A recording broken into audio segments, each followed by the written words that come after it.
Listen is an installation that evolved into something I never would have expected.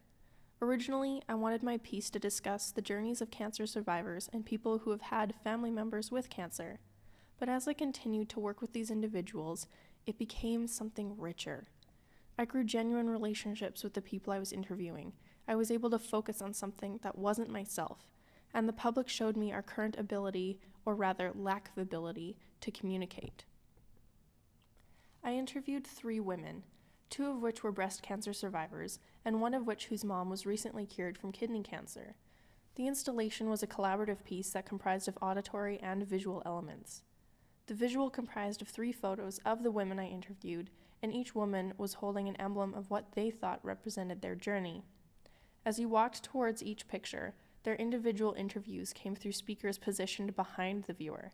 My project partner, Jeff Lee, describes the sound from behind as a sort of invisible push to keep you wanting to walk forward, towards the pictures. And as the viewer is pushed, people are forced into this type of conversation with the women in the photographs where all they can do is listen. What shocked me with this piece was that there were 2 different kinds of viewers. First, there was a lot of people who did not listen to the complete length of the women's stories.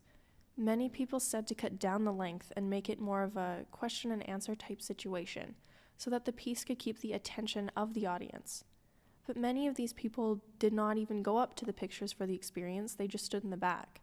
And the people who did were very fidgety. They kept tapping their foot or looking around. They couldn't focus or stand still. And many of them left before the halfway mark of any of the recordings. It reminded me of how we're consumed with the immediacy of technology. We don't know how to be patient anymore. We don't know how to listen anymore, because the majority of our conversations don't even happen in person. These viewers that didn't listen to the entirety of these stories, I think, are proof that a lot of us struggle to take the time out of our day to think about larger things outside of our own personal worlds. It's also interesting to hear that many of these people felt uncomfortable because they felt like they were intruding on someone's personal space, especially because the stories were those of women.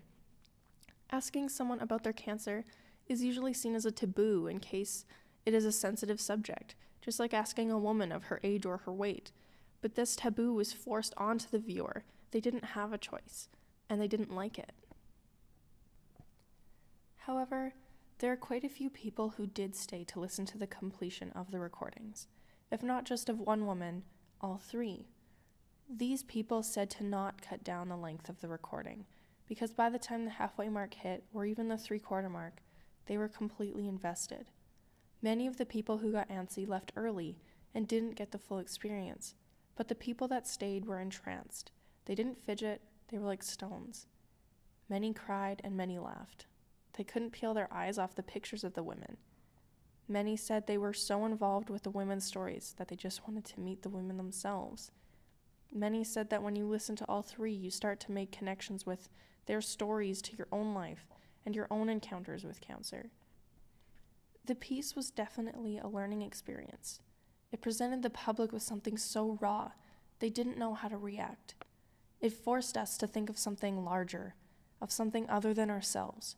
It forced us to be patient, to make connections, to have conversations, and most of all, it forced us to listen.